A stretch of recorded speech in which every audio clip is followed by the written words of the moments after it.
زمان بوعنبة، زمان بوعنبة. عسلامتكم. زمان بوعنبة بدات.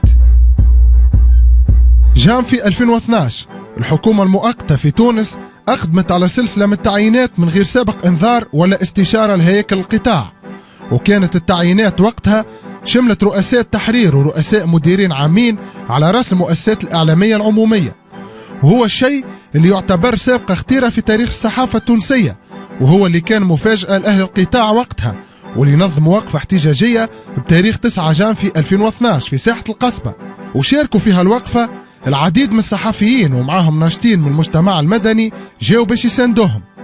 جانفي 2012 وجانفي 2013 التعيينات مشات، التعيينات جات.